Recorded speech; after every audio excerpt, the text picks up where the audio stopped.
ছাত্রছাত্রীরা সবাইকে স্বাগত। আজ আমরা সরল সুদ বা সিম্পল ইন্টারেস্টের কিছু খুব গুরুত্বপূর্ণ প্রশ্নের সমাধান করব। আচ্ছা, এটা তো ঠিক যে কথার অঙ্ক দেখলেই অনেকের মনে একটা ভয় কাজ করে যে পরীক্ষায় এটা কিভাবে করা যাবে। কিন্তু আমি বলছি, আজকের এই আলোচনাটা মন দিয়ে শুনলে সরল সুদের কোনো অঙ্ক আর কঠিন বলে মনে হবে না।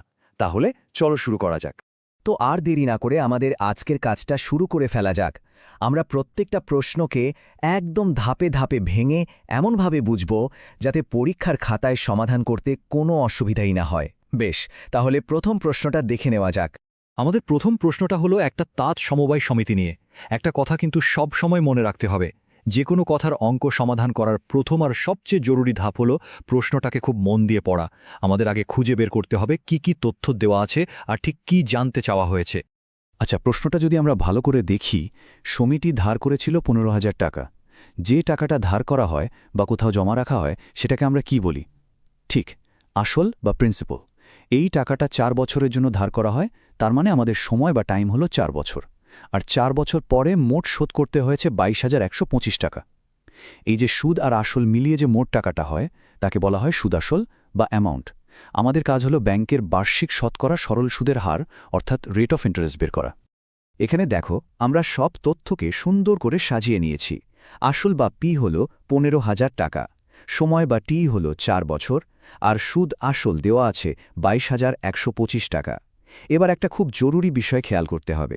আমাদের যে সরল সুদের সূত্র, সেখানে কিন্তু সুদ বা ইন্টারেস্ট অর্থাৎ আয় লাগে, সুদ আসল বা অ্যামাউন্ট নয়। তাই আমাদের প্রথম কাজই হল মোট সুদটা বের করে নেওয়া। এটা খুবই সোজা, সুদ আসল থেকে আসলটা বিয়োগ করলেই হয়ে যাবে। তাহলে এখানে মোট সুদ বা আয় দাঁড়াচ্ছে 7,125 টাকা।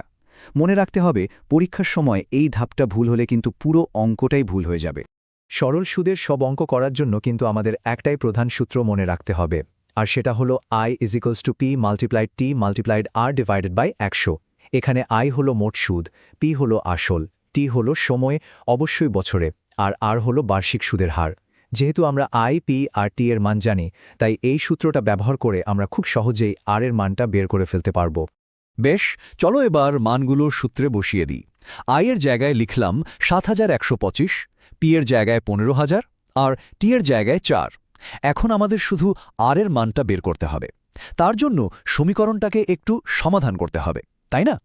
দেখো, আর এর সাথে যে 15,000 গুণ 4 গুণ হয়ে আছে সেটা সমীকরণের অন্যদিকে গেলে ভাগ হয়ে যাবে, আর যে 100 ভাগ হয়েছিল সেটা উপরে গিয়ে গুণ হয়ে যাবে। এবার শুধু হিসেব করতে হবে। এখানে দুটো শূন্য উপর নিচে কেটে দিলে হিসেবটা অনেক সহজ হয়ে যায়। আর এই তো আমাদের উত্তর বেরিয়ে গেল। সমাধান করে আমরা পেলাম R = 95/8, যেটাকে মিশ্র ভগ্নাংশে আনলে হয় 11.7 তাহলে পরীক্ষার জন্য কি মনে রাখতে হবে? প্রথমে প্রশ্ন থেকে P, T, A বের করতে হবে। তারপর সুদ অর্থাৎ I = A - P করে বের করতে হবে। আর সবশেষে I = P × T × R/100 সূত্রে মান বসিয়ে উত্তরটা বের করে নিতে হবে। চলো, এবার আমরা পরের প্রশ্নে চলে যাই। এই ধরনের অঙ্ক, যেখানে আসল টাকাটা দুটো আলাদা জায়গায় আলাদা সুদের হারে রাখা হয়, এগুলো কিন্তু পরীক্ষার জন্য খুব গুরুত্বপূর্ণ। আমরা এটাকে বিভক্ত মূলধনের সমস্যা বলতে পারি। এই অঙ্কের প্রধান বিষয়টা হলো, আমরা কিন্তু জানি না যে তিনি ওই 1 লক্ষ টাকার মধ্যে ঠিক কত টাকা ব্যাংকে আর কত টাকা পোস্ট অফিসে রেখেছেন। যখনই আমাদের কাছে এরকম কোনো অজানা মান থাকবে, তখন আমরা বীজগণিতের সাহায্য নেব। আমরা ধরে নেব যে তিনি ব্যাংকে X টাকা জমা রেখেছিলেন। এইটাই হলো আমাদের অঙ্কটা সমাধান করার পরিকল্পনা। দেখো, প্রথমে আমরা আমাদের চলরাশি বা ভেরিয়েবল ঠিক করে নিলাম। প্রথম আর দ্বিতীয় ধাপে আমরা দুটো জায়গায় টাকার পরিমাণ ধরে নিয়েছি, আর তৃতীয় ধাপে আমরা সেই সমীকরণটা পেয়ে গেলাম, যেটা সমাধান করলেই আমাদের উত্তর বেরিয়ে আসবে। এবার আমরা পুরো সমীকরণটা লিখব। প্রশ্নানুযায়ী দুটো জায়গা থেকে পাওয়া মোট সুদ হল 5,400 টাকা। সমীকরণের প্রথম অংশটা হলো ব্যাংক থেকে পাওয়া সুদ, যেখানে আসল হলো X টাকা আর সুদের হার 5%। আর দ্বিতীয় অংশটা হলো পোস্ট অফিসের সুদ, যেখানে আসল হলো 1 লাখ টাকা - X টাকা আর সুদের হার 6%। এই দুটো সুদ যোগ করলেই আমরা পাবো মোট 5,400 টাকা। আচ্ছা, এবার সমীকরণটা সমাধান করার পালা। প্রথমে 100 লসাগু করে সমীকরণের ডান দিকে নিয়ে গেলে সেটা গুণ হয়ে যাবে। এরপর ব্র্যাকেট তুলে হিসেব করলেই আমরা X এর মান পেয়ে যাব 60,000। এখানে যোগ, বিয়োগ আর চিহ্নের ব্যাপারে কিন্তু খুব সাবধানে থাকতে হবে। অনেক সময় তাড়াহুড়োতে এই জায়গাতেই ভুল হয়ে যায়, তাই বারবার অভ্যাস করাটা খুব দরকার। তাহলে তো আমরা উত্তর পেয়েই গেলাম। যেহেতু আমরা ব্যাংকে জমা টাকার পরিমাণকে এক্স ধরেছিলাম, তার মানে তিনি ব্যাংকে ৬০,০০০ টাকা রেখেছিলেন আর পোস্ট অফিসে রেখেছিলেন ১,০০,০০০ - ৬০,০০০ অর্থাৎ ৪০,০০০ টাকা। আমাদের পরের অঙ্কটা কিন্তু অনেকটাই আগেরটার মতো। এটাও বিভক্ত মূলধনের একটা সমস্যা। চলো দেখা যাক একই যুক্তি ব্যবহার করে এটা কিভাবে সমাধান করা যায়। এই অঙ্কটাও ঠিক আগেরটার মতোই। মোট টাকা হলো ১০,০০০। দুটো আলাদা ব্যাংকে রাখা হয়েছে, কিন্তু কোন ব্যাংকে কত টাকা সেটা আমরা জানি না। তাই আবারও আমরা ধরে নেব যে প্রথম ব্যাংকে রাখা টাকার পরিমাণ হলো এক্স। তাহলে দ্বিতীয় ব্যাংকে কত থাকবে? ঠিক ১০,০০০ - এক্স টাকা। এখানে সময় কিন্তু ২ বছর আর মোট সুদও দেওয়া আছে। চলো এই তথ্যগুলো দিয়ে সমীকরণটা বানিয়ে ফেলি। দেখো, একদম আগের পদ্ধতিতেই আমরা সমীকরণটা তৈরি করেছি। প্রথম ব্যাংকের সুদ আর দ্বিতীয় ব্যাংকের সুদ দুটো মিলিয়ে মোট সুদ হল ১,২৮০ টাকা। এখানে একটা জিনিস খেয়াল রাখতে হবে, সময় বা টি এর মান কিন্তু ২ বছর, তাই প্রত্যেকটা অংশেই ২ দিয়ে গুণ করতে হয়েছে। এই সমীকরণটা সমাধান করে আমরা এক্সের মান পেলাম ৬,০০০। আর এই টেবিলটা আমাদের টাকার চূড়ান্ত বন্টনটা খুব সুন্দর করে দেখিয়ে দিচ্ছে। তিনি প্রথম ব্যাংকে, যেখানে সুদের হার ছিল ৬%, সেখানে ৬,০০০ টাকা রেখেছিলেন, আর বাকি ৪,০০০ টাকা রেখেছিলেন দ্বিতীয় ব্যাংকে। এবার একটা খুব ইন্টারেস্টিং আর গুরুত্বপূর্ণ ধরনের প্রশ্ন। এখানে বছরের মধ্যে আসল টাকার পরিমাণটা পাল্টে যাচ্ছে। এই অঙ্কগুলো দেখতে একটু জটিল মনে হতে পারে, কিন্তু সমাধান করার কৌশলটা আসলে খুবই সোজা।